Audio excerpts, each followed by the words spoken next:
दोस्तों, home loan लेने का मतलब है घर खरीदने के लिए पैसे कम पड़ने पर बैंक से लोन लेना। होम लोन आम आदमी के लिए उसकी जिंदगी का सबसे बड़ा लोन होता है। होम लोन के इस कर्ज को आमतौर पर 20 साल तक हर महीने एक ईएमआई के रूप में चुकाया जाता है। इस तरह होम लोन लेने के बाद एक आदमी की सैलरी का लगभग आधा हिस्सा या कभी कभी उससे ज्यादा हिस्सा उस होम लोन की ईएमआई को चुकाने में ही चला जाता है। ऐसे में होम लोन लेना एक बहुत ही बड़ा फैसला हो जाता है और कई बार अपना घर बनाने के चक्कर में कुछ लोग बिना सोचे समझे एक बड़ा होम लोन ले लेते हैं और बाद में होम लोन की किस्त भरते भरते उन लोगों की फाइनेंशियल पोजीशन बहुत खराब हो जाती है। और कई बार तो कुछ लोग होम लोन लेने के बाद जैसे ही कोई बड़ा आर्थिक संकट जैसे मंदी या फिर नौकरी छूट जाने पर होम लोन का ईएमआई भी नहीं भर पाते हैं और अंत में बैंक उनके घर की नीलामी करके किसी और को बेच देती है। इसलिए आज के इस वीडियो में मैं आपको कुछ ऐसी बातों के बारे में बताऊंगा जो आपको होम लोन लेते समय जरूर ध्यान में रखनी चाहिए, ताकि होम लोन के कारण आपको कोई परेशानी ना हो और कहीं आपको भी होम लोन लेना बहुत महंगा ना पड़ जाए। तो दोस्तों, होम लोन महंगा ना पड़े इसके लिए जो सबसे पहली बात आपको ध्यान में रखनी है वो है फेयर वैल्यू ऑफ होम, यानी आप जो घर खरीद रहे हैं उस घर की सही कीमत। दोस्तों, सबसे पहले आपको इस बात को समझना है कि आप जिस घर को खरीदने के लिए होम लोन लेने जा रहे हैं, क्या आप उस घर को उसकी सही कीमत यानी फेयर वैल्यू पर खरीद रहे हैं या नहीं। कहीं ऐसा तो नहीं कि आप इस घर की कीमत कम है और आप उससे कहीं ज्यादा कीमत में खरीद रहे हैं। घर को ज्यादा कीमत खरीदने पर फ्यूचर में आपको इस बात का बहुत अफसोस हो सकता है, लेकिन तब तक बहुत देर हो चुकी होगी। इसलिए आपको घर की कीमत के बारे में घर खरीदने से पहले ही बहुत अच्छे से सोच विचार करना चाहिए और फिर फैसला करना चाहिए कि आपके लिए वो घर किस कीमत पर ठीक रहेगा। घर की सही कीमत और फेयर वैल्यू निकालने के लिए मैंने पहले ही एक वीडियो बनाई हुई है, जिसका लिंक आपको इस वीडियो के नीचे डिस्क्रिप्शन में मिल जाएगा, आप उसे जरूर चेक करिए। तो दोस्तों, होम लोन महंगा ना पड़े इसके लिए दूसरी बात जो आपको ध्यान में रखनी है वो ये कि आप जो होम लोन ले रहे हैं उस पे खर्चे क्या क्या लगने वाले हैं, यानी होम लोन लेने के लिए आपको कितना अमाउंट अपने पास से खर्च करना पड़ सकता है। होम लोन के खर्च को डॉक्यूमेंटेशन चार्ज भी कहा जाता है, जैसे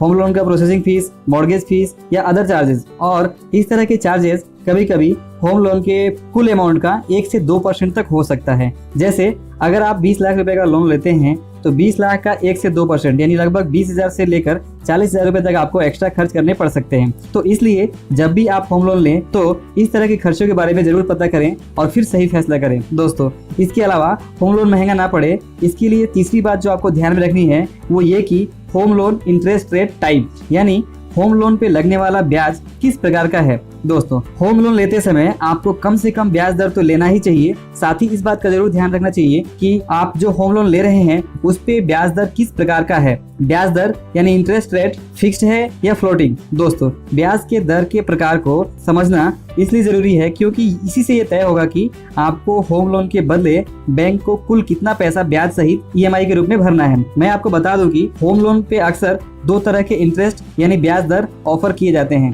पहला फिक्स्ड इंटरेस्ट रेट और दूसरा फ्लोटिंग इंटरेस्ट रेट। अगर आपके होम लोन पर फिक्स्ड इंटरेस्ट रेट है तो आपको लोन की संपूर्ण अवधि में एक ही इंटरेस्ट रेट लगाया जाएगा, यानी पूरे 20 साल तक एक ही इंटरेस्ट रेट रहेगा और इस कारण पूरे लोन पीरियड में आपका ईएमआई लगभग एक जैसा ही रहेगा। लेकिन अगर आपके होम लोन पर फ्लोटिंग इंटरेस्ट रेट है तो आपके लोन का इंटरेस्ट रेट समय के साथ बदलता रहेगा और इसका प्रभाव ये होगा कि आपका ईएमआई भी कम या ज्यादा हो सकता है। जैसे अगर फ्यूचर में बैंक होम लोन के इंटरेस्ट रेट को कम कर देती है तो आपको इसका फायदा होगा और आपके लोन का ईएमआई कम हो जाएगा। लेकिन अगर बैंक होम लोन के रेट को बढ़ा देती है तो आपके लोन का ईएमआई भी बढ़ जाएगा। तो इसलिए जब भी आप होम लोन लें तो अपने होम लोन पर लगने वाले इंटरेस्ट रेट को जरूर समझें कि वो किस प्रकार का है और इसकी तुलना दूसरे बैंकों से भी करें और अच्छी तरह से समझने के बाद आप ये फैसला करें कि आपको अपने लोन पर कौन सा इंटरेस्ट रेट रखना है, फिक्स्ड, फ्लोटिंग या फिर दोनों का मिक्स्ड। दोस्तों, होम लोन महंगा ना पड़े इसके लिए चौथी बात जो आपको ध्यान में रखनी है वो है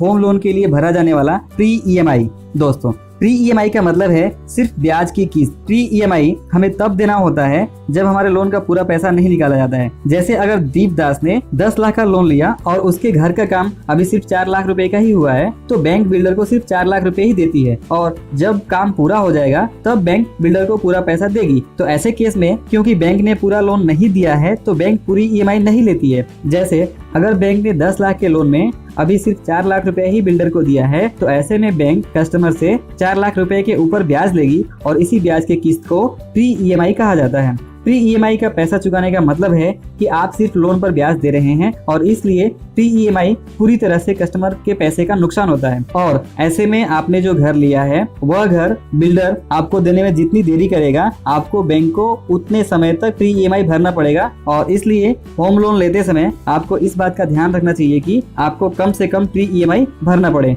और आपको बिल्डर जल्द से जल्द घर का पोजीशन दे दे, नहीं तो प्री ईएमआई के रूप में आपके पैसे का बहुत अधिक नुकसान हो जाएगा और ऐसे में आपको होम लोन बहुत महंगा पड़ सकता है। दोस्तों, होम लोन महंगा ना पड़े इसके लिए पांचवी बात जो आपको ध्यान में रखनी है वो ये कि होम लोन ईएमआई स्ट्रक्चर की समझ। दोस्तों, होम लोन ईएमआई के स्ट्रक्चर से हमारा मतलब है कि होम लोन की ईएमआई में जिसमें प्रिंसिपल और इंटरेस्ट दोनों होता है, तो होम लोन के ईएमआई के शुरुआत में आधे से ज्यादा समय तक प्रिंसिपल का हिस्सा बहुत कम होता है और इंटरेस्ट का हिस्सा बहुत ज्यादा होता है। और इस तरह के ईएमआई स्ट्रक्चर के कारण आप जब भी लोन को बंद करना चाहेंगे तो आपको लोन का एक बड़ा हिस्सा भरना पड़ेगा। जैसे मान लीजिए मेरे दोस्त दीपदास ने 10 लाख का बैंक लोन 8.5% फिक्स्ड ब्याज दर से लिया है 20 साल के लिए, तो इस तरह दीपदास का ईएमआई बनता है लगभग 8,697 रुपए। अब दीपदास अगले 10 साल तक ईएमआई भरते रहते हैं और इस तरह दीपदास ने 10 साल में कुल ईएमआई जो भरा है बैंक को वो होता है 10,43,600 रुपए लगभग। अब मान लीजिए दीपदास सोचते हैं कि 10 साल बाद इस लोन को बंद कर दिया जाए, तो दीपदास को लोन क्लोज करने के लिए कितना अमाउंट बैंक को भरना पड़ेगा। दोस्तों, आप जानकर हैरान रह जाएंगे कि दीपदास को इस 10 लाख के बैंक के होम लोन के बदले जो ऑलरेडी लगभग 10.5 लाख रुपए भर चुके हैं, लेकिन ईएमआई के स्ट्रक्चर के कारण अभी भी उनको इस होम लोन को क्लोज करने के लिए बैंक को 7 लाख रुपए चुकाने पड़ेंगे। इसलिए जब भी आप होम लोन लें तो इस बात को सही ढंग से समझ लें कि अगर आप उस लोन को 5 साल, 10 साल या 15 साल बाद जब भी आप लोन क्लोज करने का सोचते हैं तो आपको कम से कम कितना पैसा भरना पड़ेगा। और इसके लिए आपको मैं इस वीडियो के डिस्क्रिप्शन में एक ईएमआई कैलकुलेटर का एंड्रॉइड एप्लीकेशन का लिंक दे दूंगा। इसमें आप अपने ईएमआई को कैलकुलेट करके डिटेल्स में जाके चेक कर सकते हैं कि आपको अपने लोन क्लोज करते समय कुल कितना रुपया बैंक को चुकाना पड़ेगा। दोस्तों, आशा करता हूँ इस वीडियो से आप ये सीख पाए होंगे कि होम लोन लेने से पहले आपको कौन कौन सी जरूरी बातें ध्यान में रखनी चाहिए ताकि होम लोन का बोझ आपके ऊपर भारी न पड़े। दोस्तों, अगर वीडियो अच्छा लगा हो तो इसे लाइक करें और वीडियो के बारे में अपने सवाल या विचार को कमेंट में जरूर लिखिए। साथ ही पर्सनल फाइनेंस, इन्वेस्टमेंट और स्टॉक मार्केट की वीडियो के लिए आप इस चैनल को जरूर सब्सक्राइब करें अगर आपने अभी तक नहीं किया है तो। और एंड में थैंक्स फॉर वॉचिंग।